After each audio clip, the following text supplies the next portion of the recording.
What's up, fellow gamers? Phreak here. I'm a game designer on the Summoner's Rift team working on League of Legends. We are the team largely responsible for the patch notes you see every couple of weeks. The timing on this video may be slightly sus. It probably should have been a couple of days earlier, but you are reading this correctly. We are talking about the patch that is already live, patch 13.17. I wanted to kind of go over what ended up happening from the patch. Again, the fact that point 18 comes out tomorrow. The patch rundown for that will be out tomorrow night. But basically just wanted to say, hey, what did this patch do?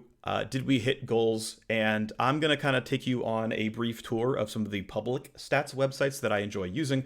I have access to plenty of internal data, but when I'm at home, I don't want to get on my work laptop and VPN in and open all that stuff up. I like using just the websites that are out there. They do pretty good on data visualization. Overall, it's kind of fun to look at. And so I'll take you on a brief tour of some of the cool public stats websites and overall just talk about what happened in the patch. So I'm basically going to go over the stuff that I personally had a bigger hand in, and we'll just kind of go through a fun list of things going on. So for a recap, right here, all the things, champions and items that were changed in the previous patch. I think it was actually a pretty good patch overall. Big standout being that, of course, Spear of Shojin was very lightly overbuffed. We'll talk about why item tuning can be really, really weird. So we'll talk about that in a little bit down the line. But overall, of course, there are a bunch of big changes. So the first thing is a website that I've seen get used more and more and more and more recently, and that is lolalytics.com. You can see up there, that's basically the URL, just add .com to the end. The problem is people have a really hard time of understanding one thing, which is that, let's say we're going to look at Diamond 2 Plus. Okay, so over the course of this patch, in Diamond 2 Plus, if you can read this, the average win rate of a Diamond 2 Plus player is 51.51%, which means when we see that Orianna has a 53% win at this patch, or Tryndamere has a 54% win at this patch, you have to take this 51.5 into account and essentially just subtract that number from it. So when someone says, oh my gosh, Rek'Sai has had a 56% win rate in Masters Plus for 3 months now, it's like, well, the Masters Plus average win rate is 54.8. So 56 is a 1.2% win rate over. So I want to really call that out, that this is something that people do a kind of a bad job of understanding. To be fair, it's not super obvious that this is what happens, so I understand the mistakes. Thankfully, I've seen people on Reddit and Twitter sort of correct this mistake, but I want to really call out that, hey, by the way, win rate data is fake if you're not accounting for this line hit in the top corner. All that said, though, I really like Lolalytics. They do actually a really cool job making this like front page thing where they individually track everything. Now, they don't get everything right. Like, they have Tryndamere and Vi and Aatrox and Blitzcrank and Quinn and Akshan and Xin Zhao all under nerfs. They are clearly not nerfs. That's okay. It's not a really big thing. It's just like a random bookkeeping error, but I wanted to kind of bring up that, hey, this website's pretty cool for getting changes at a glance. And of course, you can go into the champion himself and see like, hey, so what does Tryndamere actually build? What runes work well on him? What's changed and what not? And what's cool is there is a drop down for ranks or for patch, and you could say, hey, I want to compare what he was building in 13.16 to what he's building right now, and we can see, hey, in 13.16 was he building anything different? We look at sort of his most common sorts of builds, and you know, it was Crack and Shiv, and then we say, okay, what about in 13.17 on the live version? And it's still Crack and Shiv, and you know, okay, whatever, right? Like, you can go into this, you can do a bunch of deep diving. I find it very interesting to, you know, dive into some builds and what actually has been happening, and you can get at a glance the impact of the patch itself, because hey, they spit out pretty big win rates. A quick rule of thumb, by the way, that I want to point out is about 10,000 games is plus or minus 1% win rate. So if you see under 10,000 games, you can basically throw out a 1% win rate margin of error. But when you see, you know, 40,000 games, it's going to be a 0.25% win rate margin of error. When you see 160,000 games, it's going to be like, you know, 0.1 or something. I forget that. Either way, right? 10,000 is 1%, 40,000 is 0.5%. Like, you know, when you start getting 800,000 games of actually, like, okay, the win rate magnitude was really just about 1% win rate. Of course, you can have things like significant pick rate increase can invite less experienced players picking up the champion. For very difficult champions like Azir, this will actually be a fairly true phenomenon from what I can tell from various spot checking. But in general, these patches tend to be pretty accurate. This page ends up being pretty accurate. So cool. There's a website that I can shout out. I think is pretty cool overall. I could not tell you if their data accuracy is very good. I haven't checked that in a very long time. Anyway, let's go into the things that I sort of pushed for and I personally implemented and I wanted to give some context into. So first was a set of Kayn nerfs. Now, of course, opposite of this were some Gore buffs, so we'll talk about that. But the goals to nerf Kayn, basically, I have undertaken a jungle nerf project. I talked about it in the 13.18 patch preview, but essentially I've been working on some longer term jungle stuff. am still pretty confident we can ship something in 13.20, and then there's probably going to be something I have to wait a little bit later on that's going to be on a more seasonal level, but pretty happy with how that's testing. But regardless, since we don't have room to do any big systemic updates with the World Championship coming up in 13.19, I went and looked for some overperforming individual junglers and went to tap those down instead. And so up first was both blue and red Kayn, eating quite a bit of ban rate and having quite a bit of win rate. Now, in our internal data, we can easily separate out blue and red Kayn, but for public data, there's at least into the website to do it. But we can compare 13.16 Kayn to 13.17 Kayn. If you want to go to Lolix itself, it shows that Kayn generically lost about 2/3 of 1% of a win rate. Of course, this is hard to know because is this a blue Kayn nerf, is this a red Kayn nerf? Do people switch builds over? Who knows? And so this is why, this kind of stuff is we can, compare patch to patch on public data. And so what I'm looking here, right, is patch 13.16. And I want to look at both what he's tending to build and how these builds are performing. So a decent rule of thumb that I have is 50.5% win rate is about what you expect to see on a reasonable common first item. Obviously, in some games, you do so poorly that you surrender at 15 and you couldn't even get to your mythic, and that's going to happen sometimes here. But you can see with a very loose estimation, blue Kayn seems to be doing better than red Kayn, right? Both Eclipse start and Duskblade start seem to be doing better than Gore start. And overall, Kayn's win rate was pretty reasonable, I think deserving of nerfs. And we compare to 13.17, and we can see the Duskblade goes from 51.98 to 50.78. Eclipse goes 51.68 to 50.6. And it's like, yeah, we got about 1% win rate off of blue Kayn, and it's not just from Duskblade getting changes, but also Eclipse got a similar win rate magnitudes, and so we can tell pretty reliably, okay, yeah, there's some margin of error here, right? 40,000 games is about what, 0.5% win rate margin of error. So hey, there's a chance that we're seeing some variance, but with 800,000 a million games, it's like, okay, we can probably pretty tell that, yeah, we got about the 1% win rate delta. Again, just from public data, internal data we have, with some more reliability, it'll round everything together. It's but hey, okay, using public data, it's like, yeah, we probably got about 1% win rate mag off of blue Kayn. That's good. Congratulations. Roughly the right target here. And again, still performing pretty well with, above 50.5 on the two most common starting items for blue Kayn. Means that blue Kayn is clearly still a viable champion, just has been nerfed probably appropriately. The next thing to point out, though, is how red Kayn changed. Red Kayn, right, first item Gore went from 50.8 to 51.4. And so guess what? It looks like red Kayn really didn't lose any power. Of course, I saw this pretty much right away looking at the internal data, and last Monday when we did our reactive balance meeting was like, hey, red Kayn didn't get the mag we wanted. I'm gonna suggest very heavily we ship red Kayn nerfs. Had a discussion around, well, we did nerf Kayn overall. It's going to lower his ban rate. It's going to lower his overall win rate. Should we do this? And I was like, well, there's a valuable discussion here. TLDR, yes, we should still nerf red Kayn. We said we're going to. I think he's deserving of nerfs, and so we're doing red Kayn specific nerfs in 13.18. But overall, right, looks like the magnitudes were pretty correct for red Kayn. Of course, with Gore buffs, people are moving over towards this build a little bit, right? You're seeing 28% pick rate to a 35% pick rate. So, red Kayn's getting more popular. Okay, whatever. But overall, right, some pretty good changes. We can see that from public data. Ban rate went down a little bit. Pick rate went down some, sure, but it's fine. This guy's clearly still valuable. It's clearly still viable. No big changes there. Next change was one to Aatrox.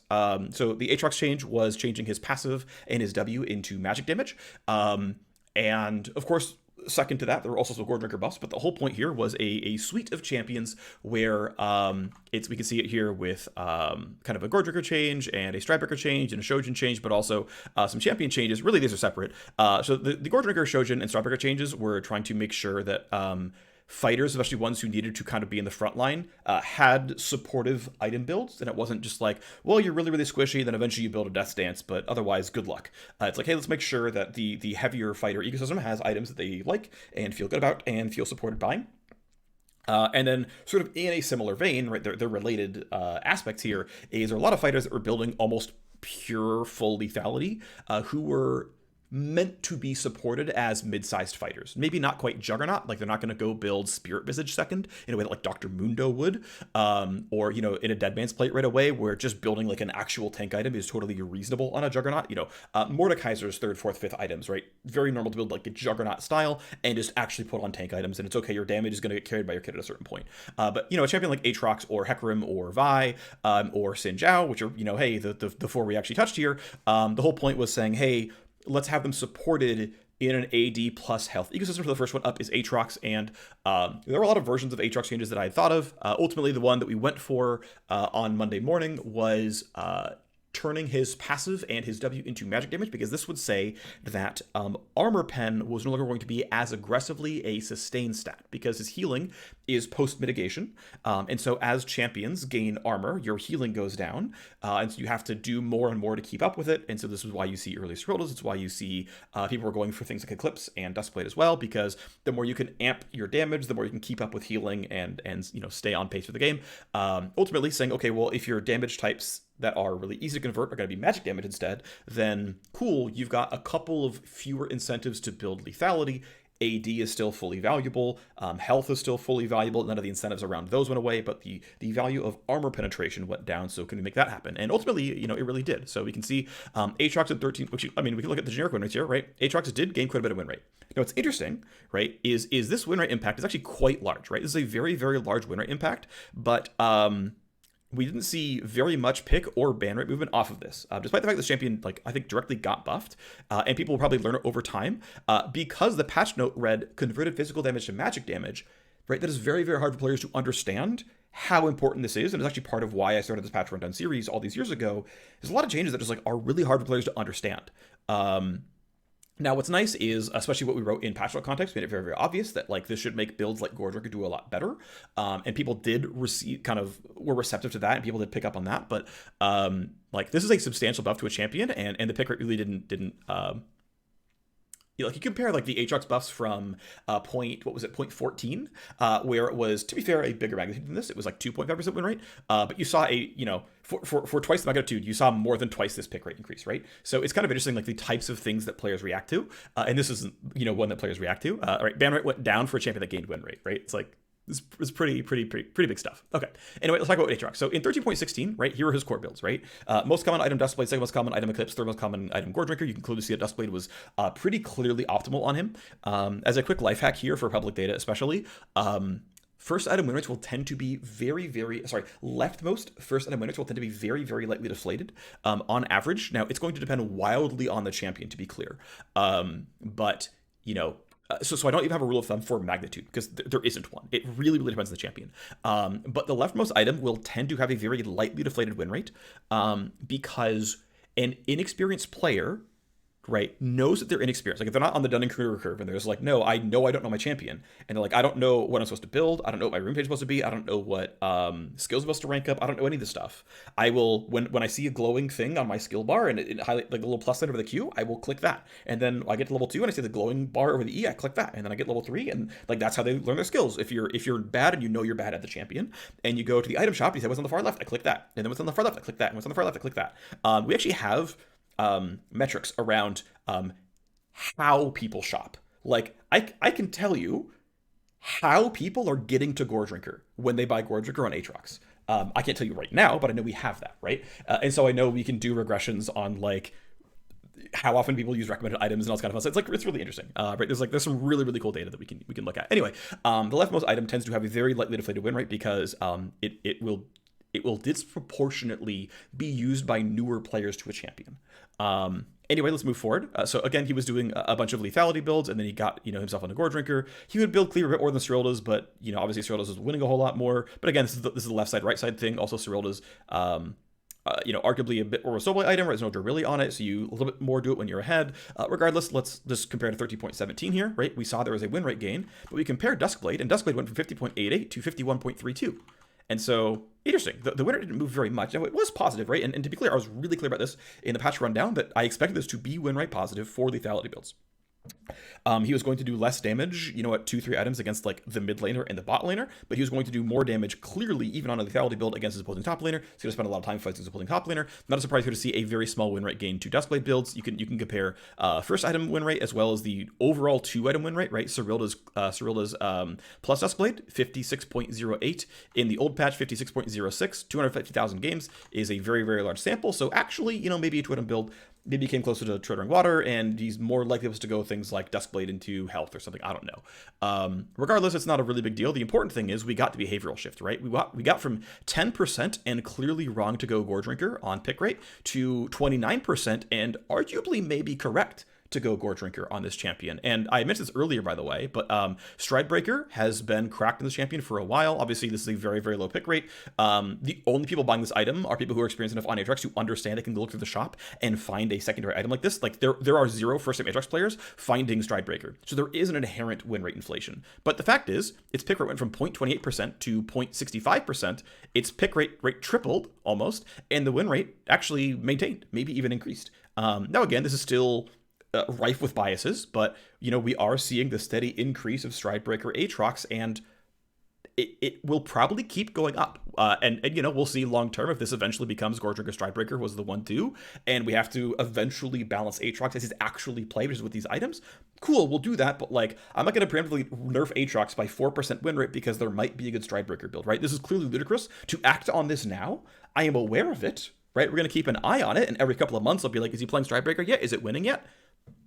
And we'll act when needed, right? But this is the kind of thing where it's like, look, I'm aware of this, but we're not going to act, okay? But anyway, yeah, so the goals were get Aatrox off of lethality builds, and we got him to move in the right direction. And again, it seems to be quite possibly correct for him to go Gore Drinker now, and that's awesome. That's great. We're happy about this. This is cool. We got Aatrox to go into a much tankier build path. You can see, right, 12% of games is Gore Drinker into Cleaver, when before, you know, this build was only 5% of games, right? So really big wins here. Really happy about Aatrox, and that's great. We got what we wanted. So the next champion, right, is Vi, who we also wanted to move towards a healthier build. A lot of her builds in solo queue, but not a lot. I mean, there is a decent undercurrent of very heavy lethality style builds for Vi, and so I wanted to make sure that she had the incentives to play a longer form combat pattern, kind of bring her back up. And again, looking at generic win rate, Vi actually looks in a really, really good spot. 50.5 is more than completely fair. Ban rate went up basically none. Pick rate went up a little bit. Again, the fact that Vi had some give and take. There were, you know, it was a strict buff to her passive. It was a strict buff to the W and passive interaction. It was arguably a straight up buff to the E, though it is weaker at rank 4 and 5, I guess. And then, of course, a direct nerf to the R means like, well, okay, buff, neutral, nerf, I don't know. And, you know, there was 4 lines, so it's understandable that players aren't sure that's going to be a lot of power. But obviously, again, this is a huge amount of power and not a big pick rate change. And to be clear, like, we've seen bigger pick rate changes with you know, win rate magnitudes this large when we just, like, directly nerf the champion, right? So it's kind of thing where, you know, the more complex your changes is, the harder it is really to understand what your change is really doing. This is always going to be true. It's, you know, I'm happy to do some of the larger scope sort of reshapes and whatnot. And there's actually some that are really, really successful, and we'll point those out a little bit later. But, you know, as you get more and more notes, it's harder and harder to know. And so, hey, you know, even though it's a really, really large buff and this champion is clearly like quite strong, you know, we're not seeing a huge pick rate increase. Just, hey, it's worth noting, right? We're just, you know, saying things that are happening. Let's compare 13.16 Vi to 13.17 Vi, right? Again, win rate's totally fine. Very healthy for this champion, you know, very happy with how Vi landed. Cool. You know, we got win rate magnitudes correct. But again, wanted her to move towards feeling supported by a more mid-sized fighter build. So 13.16, right? Half of all of her games, she's going first item Eclipse. You can see, now, her most common individual double item build was Divine Sunder or Cleaver, and then it was a bunch of Eclipse, you know, Eclipse Squishy, Eclipse Midsize, Eclipse Midside, and then, you know, finally into, like, you know, Sunderer, other Sunderer Midsize builds, right? And then, like, Triforce is way over here, and, you know, there's no Shojin to be seen, all the stuff, right? Go to 13.17, doesn't change a whole lot, to be clear, right? So, like, you look at, you know, 1, 2, 3, right? Eclipse, Sunderer, Triforce, still Eclipse, Sunderer, Triforce, to be clear. You're seeing, you know, even on lethality builds, win rate goes up, right? Eclipse first item, still win rate up by, you know, 1.5%. It mirrors the win rate gain from the patch itself. This is not really a surprise. The win rate gain on fighter builds probably went up a little bit more, right? 57.5 becomes 59.4. So the magnitude, right, was higher for fighter builds. That's not a surprise. We increased a health ratio. We increased the value of you staying in a fight using auto attacks, right? Like, pretty expected stuff here.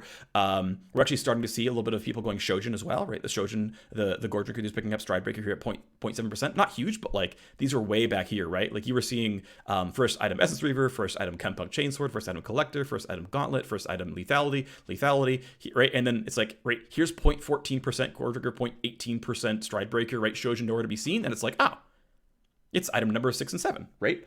You know, hey, we're moving up, right? It's here are some items with a good amount of health, 500 health here, 400 health here, 375 health here. It's like, hey, here's items with a good amount of health. Then it's like, Vi is starting to consider these. And, like, that's good. I mean, her ult literally says, you don't have a way out. Go stand on top of the enemy team. They're going to kite you and place you somewhere. Like, this champion, you know, to facilitate this for Kit should probably have a good amount of health on her, right? So cool. Like, you know, Vi is moving towards these builds that we kind of want to see, which is great. The other thing I want to point out is that Trinity Force has been a very good build on her for a while. You can see in the previous patch, right, it was, you know, 10x is likely to go Divine Sunderer, but Triforce, again, has this 4% win rate delta here. Looks pretty good. We go 13.17. Okay, it's only 8x the pick rate now, still a 4% win rate delta. I mean, people will very slowly pick up on Triforce. The pick rate did increase nominally by, what, 20% or so. That's good, but, like, I really think people are sleeping on Triforce a bit more than they should. Triforce Vi seems very, very strong. Shojin obviously seems like a pretty good item on her as well, but again, these people who are smart enough to go into the shop and find the item, they're more into the game, they have more understanding going on, so you have biases with this every single time, but still, okay, I think, we hit Mega pretty well on the Vi changes, pretty happy with them, right? Next one was Xin Zhao. So Xin Zhao was another champion that we wanted to do some fighterization changes toward. And what's nice is actually this one ended up having a pretty big impact. So what's cool is this is actually a pretty sizable pick rate increase. It has gone down somewhat over time. This was, I believe, like a 1.2% pick rate increase on like day 1 or 2 of the patch, but it's mostly maintained still throughout the patch as time goes on. In fact, we can scroll up. It doesn't matter which one you do it on. So this is a 4 or 5 week rolling pick rate data, right? So since early August, so about 4 or 5 week of pick rate data, and you can see this big spike in Xin Zhao pick rate, and you can see that like it hasn't really leveled off, right? Like these are kind of going up to the right, which is great. That's really, really cool to see that like people have spiked there. And keep in mind, like this y-axis does not start at 0, right? This is not 4x the pick rate or anything. But people are like, hey, actually Xin Zhao's kind of cool, and especially like really involved player, really invested players, right? Diamond plus. You can see there it was actually really unlikely to pick him in Diamond, and now it's actually the most likely role to pick him in Diamond. So like the really engaged player base, Diamond players who are very receptive to patch notes, and you will see right, like their ban rates will move much more quickly. You can see like there's barely any ban rate change in like Silver Gold, but a lot more ban rate change in Diamond, and it's still like low, right? It's still under 1%, but like it's really cool to see, right? And you can see like the win rate didn't change very much, right? It's around here you can see it's kind of just noise. You can see his actual like generic win rate 0.2%, right? Not a huge win rate change, right? This champion didn't get like objectively more powerful, but got substantially more popular. Because it turns out that, having a supported mid-sized fighter build makes Xin Zhao a lot more fun to play. Great, cool, congratulations. Like, this is awesome, right? I'm over the moon seeing data like this, where, like, the win rate's fine. We didn't break this champion. He's not busted. He got meaningfully more popular. He's not a frustration issue. Like, generally speaking, you can kind of, like, you can look for like 1-to-1 pick rate to ban rate. This is a very fake thing. I don't actually recommend it as a rule of thumb, but like if you want to compare 1-to-1 pick rate to ban rate, and you can see outliers like Blitzcrank with way more ban than pick, you're like, oh, okay, this is a highly banned champion. This is a lowly banned champion. Good to know. It's a random minor thing. It's just I don't have like a real rubric around pick rate ban rate stuff, but just kind of want to break something up. But yeah, so hey, let's give Xin Zhao a better fighter build, right? And so we can kind of scroll back down. So this again, 13.16 is this data. We'll scroll up so it's kind of on the screen. So 13.16 again, you can see right, a lot of Eclipse, a little bit of Gore Drinker. I mean, I say a little bit, second most common item, right? But Eclipse, Gore Drinker, some lethality, some squishy damage here. There's even some Dustblade over here. There's S4 here. It's like an item slot, right? Good amount of Blade of the Rune King, right? Non-trivial pick rates on things like Collector ER, right? It's like this champion built pretty squishy a lot. And I want to be clear, like Eclipse and like Blade of the Rune King are fighter items, to be clear. Like Eclipse obviously is cross-class fighter and assassin. Lethality can't not be an assassin stat, but also percent pen and a shield based on like a flat shield with some AD ratio is clearly a fighter stat as well, right? Like that's the text on like Maw of Memorities, and Maw is clearly a fighter item as well, right? Like it's the same text. So we're not like offended that Eclipse is like an item here on him by any means, but like going Collector ER probably feels a little bit out of class. And usually when a fighter builds these kinds of items, it suggests to me that they don't feel supported building things like Cleaver. They don't feel supported. They don't feel like, and I'm overgeneralizing, but it's going to be directionally accurate, just not for every single player, right? Directional, but not ubiquitous. Is that if they are building like glass cannon builds, it tends to mean that the players, the champions, don't feel like they can do their job without just one-shotting you, right? Now, that might not be accurate, but it means that, like, why bother building tank? Being tank doesn't matter. Why building fighter? I would rather have a stronger Sheen proc or an execute or something, or some lethality, because, I can't do my job correctly building tanky items. So why bother being a fighter? I can't be a fighter. I might as well be an assassin. And it's like, okay, well, that's pretty scary. That's not a good thing. Let's try to fix that, right? And so 13.16, this is what he was building. This is how he was doing. And the 13.17 was not a big win rate gain, but you can see that the build's changed a lot, right? We got 49% win rate Gore Drinker to 50.7. It is again a very, very fair win rate, 50.5, pretty good rule of thumb here. Eclipse went from 51.0 to 50.3. Of course, we if you don't buy health, this got nerfs, like any kind of like Eclipse Bork build, or Eclipse Death Dance, or Eclipse ER, or Eclipse Collector, like got strictly nerfed, to be clear, right? If this was your build, you got nerfed, so unsurprisingly, these builds all got weaker, after the patch, like directly so, right? And so a lot of Eclipse's builds were like this, so not surprising that the win rate went down. You can see Yomu's pick rate went down from 6% to 4%. Trinity Force pick rate went up from 2.8 to 3.14. That's great. Stridebreaker showing up from 1.3 to 2.2. So it's like, hey, we're directionally moving up all these, much more mid-sized style items. Hey, Xin Zhao should feel supported by attack speed. His passive is attack speed scaler. His Q arguably is attack speed scaler. It gives him attack speed. So the, stacking nature of Triforce, you get some value out of that one. Meanwhile, you look at the passive having a health ratio. So, hey, if you can have health on your item as well, it's great. And so, cool. Like, I'm really happy to see, the types of builds changing. And of course, the big thing here is that he's buying a lot more Spear of Shojin. This item, of course, has shown up. He's going to be doing very, very well. Keep in mind that this item cannot be on his rec items. So the only people buying Shojin are the ones who are manually going through the shop, identifying they want to build this item, which means they are not autopiloting their first time ever playing Xin Zhao. There's going to be some native win rate inflation here, but clearly it has caught on as an item that is good. You might play against Xin Zhao in solo queue, see him going for the Gore Shojin build and go, oh, I should try that. And to be clear, like, Gore Shojin is like the exact kind of build I think this champion should be going. So I'm actually very, very happy this item and this build is working for him. And so overall, looks really great. Again, we go from a 54% win rate, a 1-2 item build, to a 55% win rate, 1-2 item build. If you've got the tech to understand this build is good. Overall, I mean, again, happy with the changes. I'll point out that we are nerfing Shojin a little bit next patch, which I think is warranted. But again, I feel like, Xin Zhao changes landed really, really well. Great. We'll talk about that one that you just saw on your screen a little bit later. I'm going to bring up one more thing, which was a Hecarim reshape. So Hecarim technically shows that he lost win rate on the patch. This is a little bit fake. We'll actually look at some of the data here. So 13.16, 13.17. Let's again, look at the fact that his pick rate actually went up on the patch. His ban rate went up a very, very small amount. So even though he's winning fewer games, people are still acclimated to the builds. The preemptive nerf seems to be appropriate, and we'll talk about that in a little bit. So 13.16, again, you can see, right, these numbers don't really move all that much, but what we're going to look at here is the 1-2 item build stuff. And we'll talk about what's actually happening with the champion and what the goals were and what's going on. Obviously, he's just strictly a jungle. You can see 99% pick rate. Not a surprise here. So to recap, the goals with the Hecarim changes were to say, hey, this champion is building, much like we're seeing with Aatrox, much like we're seeing with Xin Zhao, much like we're seeing with Vi. This champion is building full lethality. And if he's building full lethality, it means that he either has much too strong of incentives to build lethality, just on a kit level, which we saw with things like Aatrox, and honestly is true with Hecarim here as well, but also probably doesn't feel supported in the fighter space, or has too many requirements to not allow him to get into the fighter space. And so it's why the Hecarim changes were alleviating his mana burden to make Mana Mune not required. Anytime where Mana Mune is required, it means he has to drop nearly 3,000 gold on an item with 0 defensive stats. For a champion that has to dive the enemy team, right? I mean, he has functionally Vi ult, right? Like he has a very similar combat pattern to Vi, to Xin Zhao, to Aatrox is a little bit more kitey to be fair. Aatrox is a little bit longer ranged, but like these champions literally have a button that says go into melee range of the enemy team and stay there. And if these champions aren't buying health, their kits aren't supported, right? Like it's just these kits are not supportive, right, of this play style. There's hint over here, whereas R clearly says don't bother buying health. I just only buy damage, right? Some of these are successful. Some of them, are Hecarim, Xin Zhao, and Vi, where they really needed the help. Okay, and so it's like, hey, Hecarim, you shouldn't need to buy mana. We know Shojin is best in slot on you. We know you're going to gain power here. We know you're going to really, really like this, and so we're going to preemptively nerf a champion a little bit, and I think we landed it pretty well. So 13.16, what was Hecarim's primary build? His primary build by a lot. You can see, right, he's got a 60% pick rate on lethality first item, and then a 50% pick rate on first item Mana Mune, and then when he's snowballing, he would go Shojin. But you can see 5-1 pick rate here means it's really a when you're snowballing thing. Keep in mind, like there is a pretty large 400 gold difference between Mana Mune and Shojin, which is pretty well accounted for in the time stuff here. In our internal time data, we have it down to like the second, so we can tell much more reliably if it's because you're snowballing. Rounding here can make things a little bit awkward.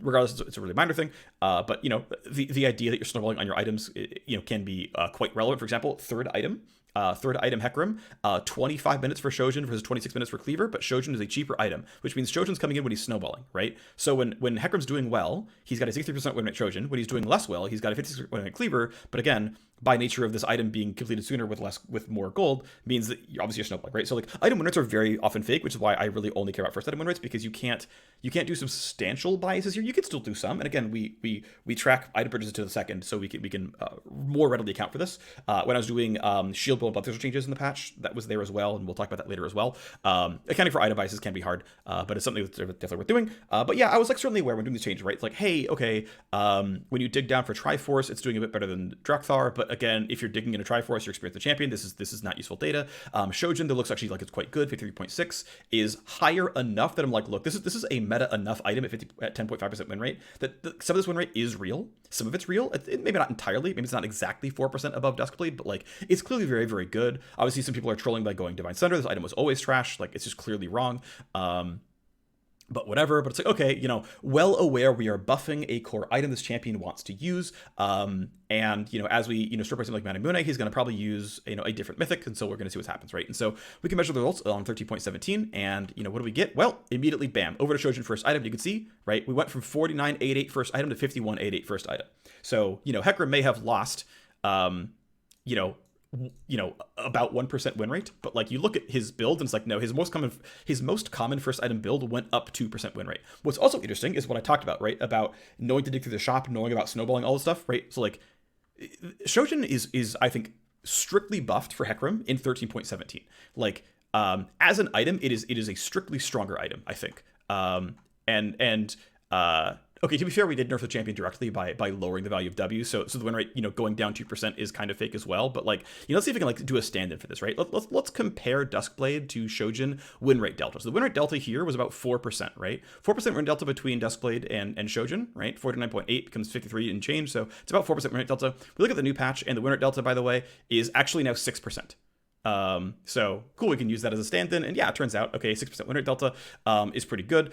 People who are paying attention, of course, put in the new item, and yeah, okay, cool, we get to see that, in fact, going to the new build is power positive, and hey, Shojin getting strictly buffed, we get to kind of measure this win rate delta. Now again, some of the fake win rate delta is anyone who is building the in-shop rec items is spamming Duskblade. Anyone who is thinking for themselves and reading patch notes and knows Hecarim, or, you know, they're a challenger and they think through their builds every time, or they watch challenger players who are thinking through their builds and they're you know, consuming the content, or they're Hecarim mains and they read the patch notes and they're just aware of what the good items are, right? All these are possible biases for the win rate delta here, but we can see, bam, you know, a big jump. And yeah, right, again, 51.8 first item. Again, this does bias for if you know Hecarim pretty well, you have to at least have your ear to the ground to know this build. But yeah, I'm not surprised here. Other thing I want to point out is reliance on Manamune. So again, 50% pick rate on Manamune. This guy basically had to build a 0 durability item, and it was, you know, pretty much correct for him, right? If you're snowballing with Shojin, sure, but like, you know, he kind of had to build Manamune. This is kind of expected, and honestly, a lot of the Shojin builds are like tier Shojin, so he's actually another 400 gold in the hole, and it's not represented here, right? So we go to the new patch, and okay, cool. The second item Manamune pick rate went from 50.5 to 17.5% pick rate, right? So fell off a cliff. Obviously, it seems to be correct. Again, the win rate is being crushed a little bit by people who are just auto-clicking the left side of the shop. People who are paying attention are going Stridebreaker second. Of course, makes sense. This item gives you move speed. You don't stop moving when activating it, so it, you know, fits the whole move speed paradigm. Like obviously, Shojin Stridebreaker is the new best build. Shojin Gore looks pretty solid as well. And yeah, look, Hecarim is maybe a little bit over, right? You know, seeing 54 and change on a 2-item build. Again, this is all players who are manually going through the shop and paying enough attention. They are not relying on rec items. Again, that has some level of win rate inflation. But yeah, okay, cool. Hecarim is now building a well-supported build that has a nice, solid amount of bonus health on it so that he can survive in the thick of things, right? And it's why, by the way, right, the nerf lever I chose was going after W, killing the W-AD ratio and lowering the W base value by a bit. Because, like, look, you're going to have enough baseline durability through buying 800 to 900 bonus health in your core 2-item build that you shouldn't need the W to survive anymore.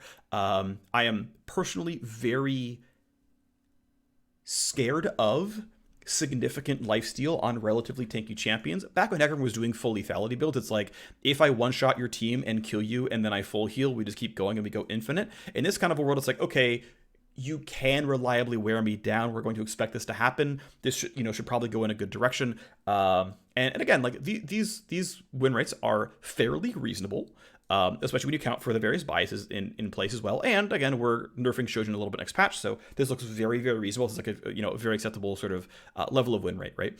So overall, pretty cool stuff here. So next site I want to shout out, I think is pretty cool, is League of Items. They do some really cool stuff here. So again, the website, leagueofitems.com, I think is a really cool website. They have some really fun stuff. So like they have some cool patch at a glance stuff that I think is actually really, really neat. Out of nowhere, apparently, people are playing attack speed AP Volibear. This is kind of cool. I didn't know where this came from because there weren't any as far as I know, direct changes to incentivize this, but a double pick rate on Lethal Tempo means that we're seeing a lot more seemingly AP Volibear. I think is kind of neat. That's pretty cool stuff. You can see, right, Jarvan obviously was one of the champions who really took to the new builds. The pick rate of him going Gore Drinker Shojin, doubled. Xin Zhao out of nowhere is doing Gore Drinker Shojin builds, right? Again, no one built this before, but now he's just doing the build. And so we can see, okay, well, the big users are these guys. We expect, of course, Hecarim to have this as well, right? He's doing Shojin Stridebreaker Cleaver, right? Again, pick rate came out of nowhere. But, cool to see that, for these champions, right? The ones that we specifically said, hey, we'd like you to build fighter items. We're going to buff some fighter items so you can switch over and feel supported in the new system. All these landed in pretty well overall for a fairly large systems update. These champions all landed within a pretty normal spot overall. I want to kind of point out some other small things that happened, which is hey, the pick rate of Conqueror on Hecarim roughly doubled here as well, right? You can see 18, if you can make up the numbers, 18.6% becomes 40.8%, right? Conqueror, the entire pattern of that rune is right, long combat pattern, build your stacks up, use the bonus AD, then use the Omni Vamp, and then keep going. And the fact that he feels supported to play a longer combat pattern, keystone, right? All these things working as intended, this is the exact kind of thing that says, hey, players are really making a change here. What we did do to the items, what we did do to the kit, people actually noticed that, they got off mana boon, they got onto durability items, and that's awesome, right? That's good that we're seeing this change. We're seeing, again, the item change here. We're seeing the keystone change here. Tryndamere, of course, doing a whole lot better. People are really glomming onto this kind of build, which is interesting. Kayn, we can see this is a stand-in for people are playing red Kayn instead of blue Kayn. So 54% are going Conqueror. Before it was 41%, so they're moving on towards red Kayn because, of course, Gore Drinker got buffed and blue Kayn got disproportionately nerfed. Jarvan going onto a Shojin build was interesting, as you can see. Actually, he even used to do some of the Gore Drinker Shojin stuff. Actually, we're gonna dive into the item stuff a little bit later.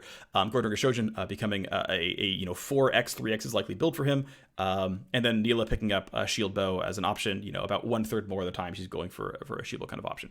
So kind of cool stuff here, right? You're seeing the types of things that people are identifying, and it's these systems updates all had ramifications aside from Tryndamere actually going into Stridebreaker out of nowhere, which we did buff Stridebreaker, but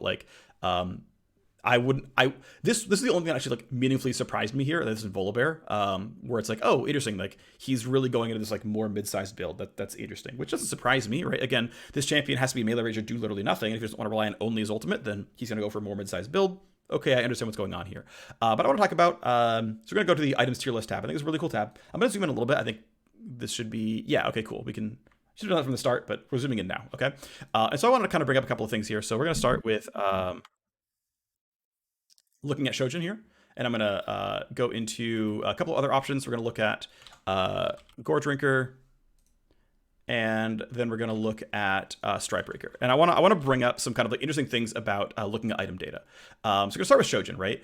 So what's interesting is Shojin, I would argue, got strictly buffed, right? So it lost 5 AD, but gained a Ruby Crystal, which is, of course, a buff for virtually every item in the game. It would probably be worth for Infinity Edge or Quick Blades. That would probably be a nerf to those items, but generally speaking, a buff for any given fighter. And then the ability haste basically got buffed at item 1, buffed at item 2, probably buffed at item 3, and then nerfed at item 4.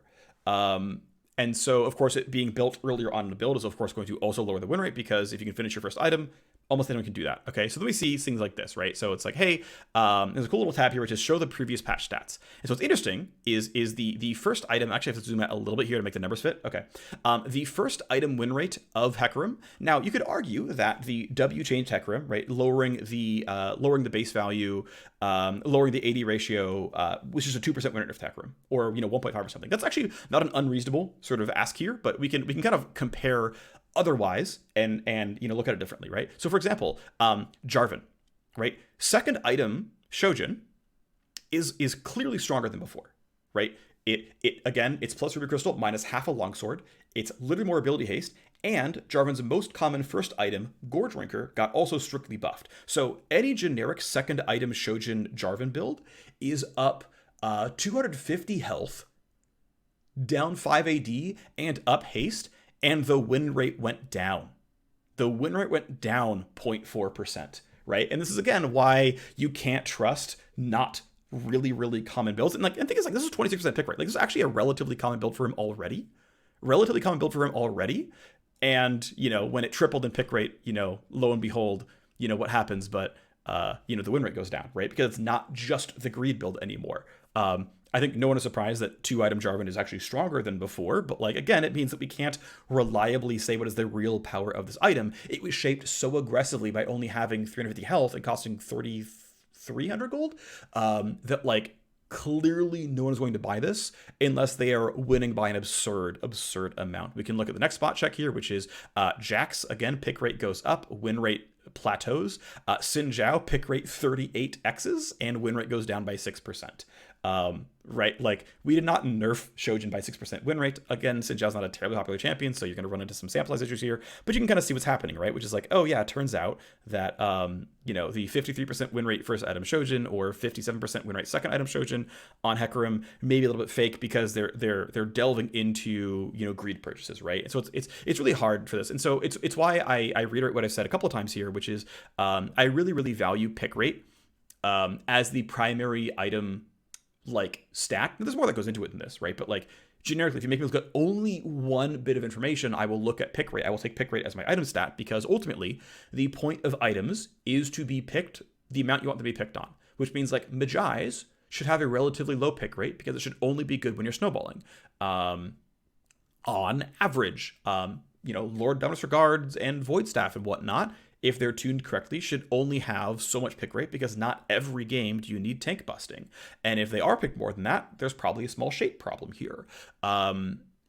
You know, that kind of thing overall. And when you say that, oh, okay, Duskblade is like the second most common item in League of Legends. Like if we look, and we look at, like, I mean, it went down here, right? But like if we look at Duskblade, so Duskblade right now has a, yeah, you can see pick rate, right, for the item. You can see it's you know, Duskblade's down to 55% pick rate. Some of this is the item did get a bit nerfed in the patch, but a lot of this movement is the stuff we did to the other 4 kits. It's the stuff we did to Aatrox, to Xin Zhao, to Hecarim, to you know, buffs to Gore Drinker and Shojin, all this other stuff in Stridebreaker, to say, hey, all these champions are stuck going Duskblade because they don't feel supported in the fighter system. Let's make sure they feel supported in the fighter system, right? This item had a 72% pick rate in the previous patch, which made it like the 4th most built item or 5th most built item in League of Legends, basically tied for this whole group. Yeah, okay, Kraken Slayer is obviously a really big deal. It's a really good both AD carry and fighter item, but like Kraken Slayer is reasonable. Zhonya's makes sense why it's so common. Zed and Yasuo are, you know, just such common champions overall. Cleaver has just been the generic fight item for so long. You can see actually its pick rate is getting clobbered a bit by Shojin. Totally reasonable. I think, you know, increasing an option here is totally fine. But I think we've been generally happy to let Cleaver just be a default fighter item for a while. Shadowflame, unsurprisingly, a very default mage item. Ludens has kind of been the default mage mythic, right? Like, these all make sense. And then here's Duskblade, where it's like, wait, people are poaching a lethality mythic on fighters. Ooh, we should probably act, right? So let's go back into what we're looking at here, which was the Shojin stuff, right?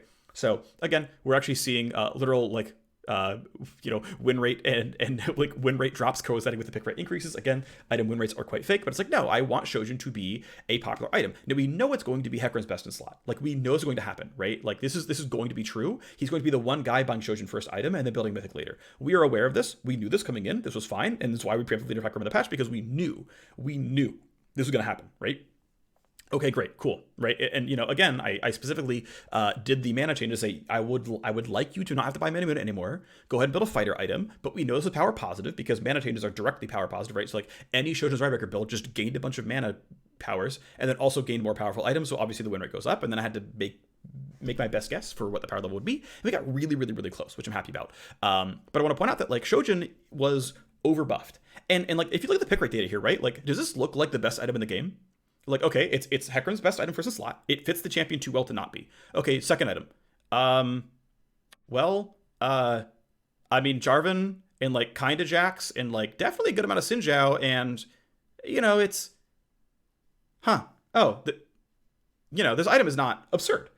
Now, to be fair, like we looked at it earlier, right? We looked at it with Vi, where you know, Vi is starting to play more and more Shojin. Her builds are kind of moving up. If we look at Vi's like second item stats, you know, Shojin's that, you know, 2.7% and climbing, like, you know, it'll probably go up. Like if you look at this is like patch wide, right? 13.17. If you look at like last 7 days, and let's look at last 7 days and like relatively highly skilled play. Look at like Diamond Plus maybe, and it's like, does this change actually? You know, Vi Yeah, right, 7.5%. Now, again, there's not that many Vi games in Diamond Plus for the last 7 days, but you can see, like, hey, if we bias towards more recent and, more, skilled players, actually your fourth most common second item. So, hey, this item is kind of picking up, right? Isn't that cool? So again, we go back to like all ranks, and it's, probably going to be not quite as common, but that's fine.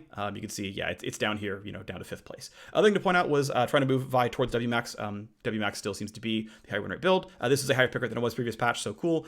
Some Vi players moving over, cool stuff. That was kind of the intent here as well, was to slightly lower the E rank up incentive by making it just the 12 to 8 instead of, what was it, 13 to 7 in the previous patch. So going through those changes here. But again, like this is not the pick rate information of an item that is like ridiculously overpowered. We are still going to nerf it a little bit because I think players will slowly catch on. And like I wanted to give the item enough power that people are like, oh, this item, triple the pick rate on Jarvan, double the pick rate here, 30 pick rate here, right? Like, 4x pick rate here. Okay, cool. People are aware Shojin's good. At this point, we can let it trickle into the builds. Keep in mind also that we're going into 13.18. 13.19 is the world's patch. I don't want to leave Shojin this strong for extra long. Like, it went a little strong to people to notice. People are noticing. Great. It's now going to enter sort of like the vocabulary of itemization in League of Legends, and we can kind of leave it there.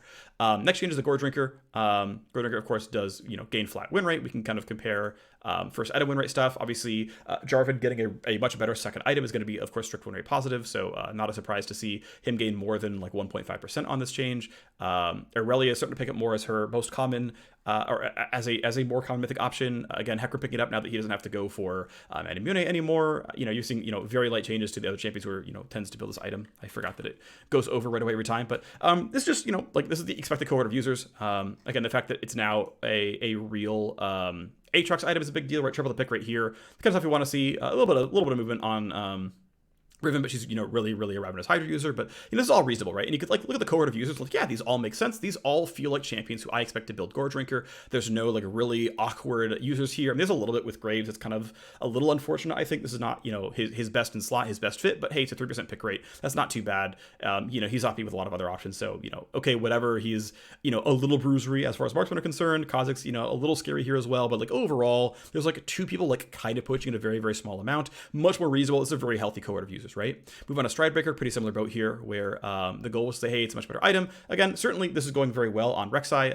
Unfortunately, you may have to do more to Rek'Sai at some point in time, I'm not sure. But again, you look at like the Stridebreaker users, like these champions all kind of make sense. It's gone up a bit in Tridbreaker usage, right? It went up 50% here as a first item slot. It went up substantially as a second item slot. This guy's actually really happy with this, going like Kraken Stridebreaker seems to be like the build for the guy. You can see the win rate of this build hasn't gone up a ton, although you could argue increased pick rate is going to deflate win rate sometimes. It just kind of depends, but regardless, again, this feels like a very, acceptable, pretty standard cohort of users. A mix of top laners, mix of junglers. Honestly, feels reasonable overall. You can see that Renekton didn't really increase the pick rate very much since he was just mostly moving over to Gore Drinker. Biggest winner here was probably just the fact that Bel'Veth's buying it a whole ton. I think honestly it's a pretty reasonable item for Bel'Veth. She is a bit mid-sized the champion. I mean, we're happy if she goes for like Kraken Bork builds. I think we're pretty happy if she goes for Stridebreaker builds. Just as long as it's not like full tank, we're pretty happy with kind of the build path here. So overall seems pretty reasonable. No surprise to see Hecarim be a big pickup here. So this whole kind of makes sense for the item, right? So as far as like big systems updates, I think they all landed in a really good spot overall. I'm pretty happy with them. The final thing we talk about, I guess, because I said I was going to talk about it, was Bloodthirster and Shield Bow. So we can pull these up real quick and talk about kind of the last little bit, which is some of the lifesteal changes. We can see Shield Bow pick rate of the item went up about 4%, or 3 and change patch over patch. That's really good. Win rate, I guess, arguably went up a little bit. Now there's a bias here because it was a little bit more likely to be a viable second item, but we can see we'll start with Shield Bow, I guess, and see what happened with Shield Bow on the patch. So you can see it became a slightly more common first item pick here on Samira. Don't really expect it to be very good, but you can see like this item is not meant to be first item, right? And it's like you see these pick rates, they're all below 5%. It's expected. Second item, again, it's fighting with mythics here for AD carry, so it's also not expected here. Like it gets bought once in a while, and obviously like it is stronger here, but essentially the big thing is we're pretty against the mix of burst resistance and sustain in the same item slot early on, because if you're buying basically if you're getting that early on, it means you shut down lane counterplay really quickly. And I don't know if Divine Sunder or even the components well, okay, so the Divine Sunder case, you don't get lifesteal until you finish the item, but it has health at the start. And in the case of Shield Bow, you get the lifesteal early, but you don't get the shield until the end. But either way, those combos are still kind of cursed. And it's like, okay, as soon as the item's done, We're not in team fights yet. We're in 1-1s or 2-on-2, so the amount of like lethality is going to be kind of low. This is a pretty cursed combo where you can't burst me and you can't poke me out. And so one of the biggest things with the mid-season 80 carry item update was really kicking Shieldbow out of first item slot. And the mistake I made, though, was overcorrecting, because since IE Quick Blades Rageblade were going to be like a pretty obvious second slot purchase, like this was going to be the expectation, that Shieldbow was never going to be a common second item. It was only going to be a common third item because the Mythic is too valuable. I didn't really think about that. If it was suggested to me, I would have been like, oh, that makes total sense. Yeah, of course. But like, you know, the opportunity cost is high enough that like it's really hard to make Shieldbow a good second item, and also the fact that it's not a very complete item as well. You know, it doesn't build on a new quiver anymore. There's no attack speed on the item at all. It's just here's AD, here's lifesteal, here's crit, here's lifeline. That's not the kind of thing people really want to build first item, especially someone like, I mean, Callista is buying it obviously, but like she really wants attack speed. You know, Yone really wants attack speed, like wants the faster Q, and you can see like these are really low pick rates, right? Like this is not clearly a good build. And again, these people who are like digging into the shop, right? Low pick rate means they're digging into the shop, which means these are like relatively experienced players, or they're relying on like a really old build guide, which is pretty unlikely. So it's like, yeah, this is clearly isn't like seemingly a good build. Again, very uncommon second item, and it's like, okay, cool, like this item is relatively common third, and it's like, yeah, Yasuo and Yone going for the tankier option is probably better. Like Yasuo and Yone, much sort of like with Vi and Hecarim and Xin Zhao, it's like if these champions build a bit more mid-size. Now again, I don't like personally at sort of first glance the like hull breaker, like even shroud, like dead man's plate stuff. Like that feels a little over for me, but it's like, yeah, if you feel supported by Shieldbow, so that you're like, oh, well, I like my Kraken Slayer, I like my Infinity Edge, I like my Shieldbow, cool. Most games end here, right? The majority of games end here, right? You can see, right? 54% of games get to 3 items, and only 20% of games get to 4 items, right? So it's like, you know, the vast majority of players are at least getting here, or getting very close, and then like, yeah, okay, a quarter of them get beyond this, right? And like the vast majority don't get to 5. But I think this is really cool, by the way. This is sort of like build segmentation. But anyway, regardless, it's like I believe this actually was measuring, by the way, and not that this item gets built in 54% of games third, but the fact number of games that actually get this far. Hang on. I think I might be trolling here. Okay, I'm trolling. Sorry. This is not what it's measuring. League of Legends is not measuring what percentage of games go to this item slot. However, I do believe about half of all players get a third item done. That's my understanding from a different data source, and I just like it lined up so cleanly that I assume this is what it was talking about. It's not what it's talking about, so apologies for that one. This is not, yeah, okay, let's move on. I'm not super well versed in League of Items and how it does stuff. Regardless, let's move on. So again, like, these builds feel very supported, right? Neela is literally melee. Samira is often walking into melee. Zeri just, I mean, her ult asks her to be melee, so I kind of understand it. Like these options all make sense, and it's like, yeah, this item should be a valuable, a reasonable third item slot, and it's like, yeah, this feels, you know, like pretty healthy overall, right? And again, it's in 54% of games that get to third slot. Okay, that's kind of what's going on here, right? Shieldbow is in about half of all games that get to third slot. Okay, great. And we compare it to Bloodthirster, right? And we gotta compare some pick rate stuff, some win rate stuff. Obviously, like first item BT is like kind of weirdly a Draven thing. Okay, sure. Pick rates go down because you know, it got nerfed a little bit. And you can see, right, that what we were going for was an overall pick rate change, right? Again, this is how I really view item balance is pick rate wise. So you can see Shieldbow, right? This is a very healthy collection rate, you know, compared to BT, which, I mean, honestly, like here also a relatively healthy collection rate. Obviously, the fact that BT's bonus AD scaled with champ level means you're going to see it more and more likely as 4th and 5th, right? And indeed you do. You compare to Shieldbow, right? Shieldbow kind of falls off. Shieldbow is a really common third item, and then BT is like much more common 4th, 5th. You know, expected via the shape of the item, but that was kind of the point, right? Is you know, let's push Lifesteal towards a later stat. Let's push it towards third slot where you're competing with either a big attack speed capture like Phantom Dancer or you know, some target collection stuff like Rapid Fire Cannon or Hurricane. Or anti-tank like LDR. Like, hey, first item has some pretty good space. You know, Collector's pretty good, ER's pretty good, Triforce pretty good, Gale Force pretty good, Kraken Slayer's pretty good, Shift's pretty good. Stormers that kind of sucks, but it's getting buffed next patch. You know, second item slot, there's obviously all the mythics. It's like, you know, that's, you know, pretty well contested spot that everyone's gonna be happy about. There's 4 there, that's pretty good item choice. And then, you know, third slot, yeah, there's kind of a lot here. You know, BT's good, Shieldbow's good, PD's good, but there's not a lot of champions that want to buy attack speed when Legend Alacrity and Lethal Tempo already exists, so there's not that much incentive. But right, like this is the kind of stuff of like, yeah, cool. Like we're seeing, you know, probably about the right amount of Shieldbow. And basically what I wanted, like the actual shot call I wanted that I put out for measurement was I wanted to see these pick rates come a lot closer. And I guess it doesn't have previous patch pick rate like globally here. You could do it by champion, right? You know, again, it's up, you know, for BT, it's down what, like about a third ish, about 20% or something. And then for Shieldbow, it's up actually you know, a third as well. So like, yeah, great. Like, you know, shield bow is really underbought, B2 is overbought, and now it's probably in about the right spot. So that's really cool stuff. Final thing I'm going to bring up here is we're going to just kind of look at it at a baseline value, but we can look at Locket. So Locket's overall pick rate went up a little bit because of the Even Shroud nerfs. You can see, I guess we can open it up in its own tab to talk about it real quick. But we can look at Locket and we can look at Even Shroud. And like just at a very generic level, right? Like comparing these two items to each other. Obviously, the Even Shroud nerf is going to be a direct nerf to a lot of these engaged tanks who are buying it all the time anyway. But if we kind of sort of compare, right, patch to patch, and it's like, hey, you know, pick rate wise, like Even Shroud was a much more common item. If you look down here, right? So if we look at Even Shroud, you know, pick rate went from 28.6 to 21.8, and if we go to Locket has now overtaken as 23.7 instead of 22.19, and this was like a very light thing. It's like, hey, this item is actually overpowered, and it's a very, very light nudge toward durability update. This is also similar with the fighter item changes from over here, and the fighter build adjustments over here to try to get them towards this. It's like, hey, if these champions aren't building lethality anymore, then they're tankier, and their opponents are tankier by extension, and these items are going to make them tankier, and they're going to move this way as well. It's like, hey, you know, all of this is like, hey, we can kind of nudge the game back in the direction where like people are buying the appropriate items, they have the appropriate durability, and they're much less one-shotty, right? And it's like, you know, there's going to be a measurable impact in you know, fight duration when you have like 1/4 fewer Dusk Blades and champions have, you know, 600 more health than they used to. They kill you more slowly and they die more slowly, and the game is more durable, and that's a good thing, right? Like extending the sort of duration of fights is probably a good thing overall. So again, just sort of looking at like you know, these pick rate numbers look pretty good. You can see this is kind of fake, again, a little bit fake, but like you can see like the first item win rate stuff, honestly pretty reasonable now as well. Even Shroud technically still, I guess, arguably a bit above. Worth noting that this nerf does like directly nerf Rel. You can see win rate of Rel actually does in fact go down. The target, by the way, for this nerf was 1.5% win rate, and you know, Rel, by the way, got nerfed via Even Shroud, like straight up, actually just a true thing, right? She lost some win rate because the item actually got weaker. Nautilus lost some win rate. Alistair lost some win rate. Leona lost some win rate. And again, you can see the win rate delta. Yeah, it's about 1.5%. That was the win rate call. And you can see like, oh yeah, this item was clearly very dominant on them. And I would argue their win rates were inflated by Even Shroud being so good. Now, again, first item win rate stuff is pretty fake because you're kind of like comparing like champion win rates. But it's like, we can use Leona as a stand-in, right? 51.5 Even Shroud compared to Leona at 50.99 on even at Locket. Oh, that's a fairly reasonable win rate delta. And you can see like her pick rate, right?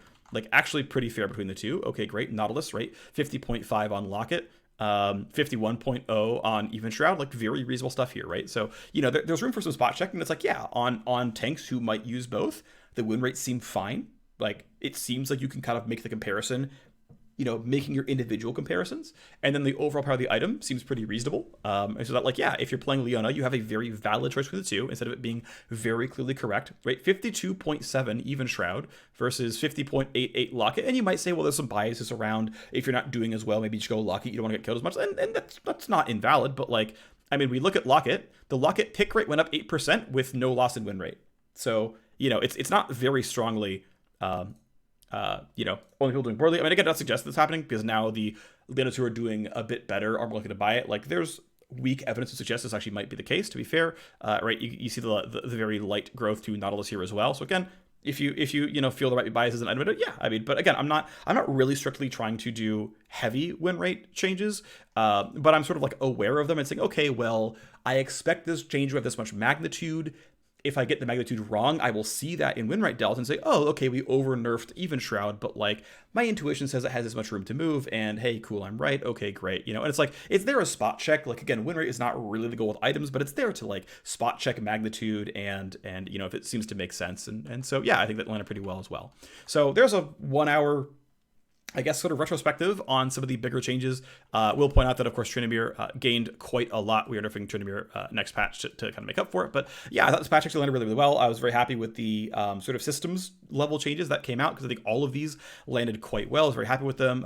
Again, Shojin a little bit overtuned. We'll bring it down a little bit next patch and should be fine. And overall, I think really cool stuff. Hope this was enjoyable.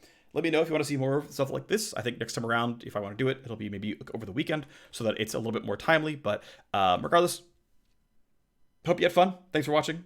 See you next time. Bye-bye.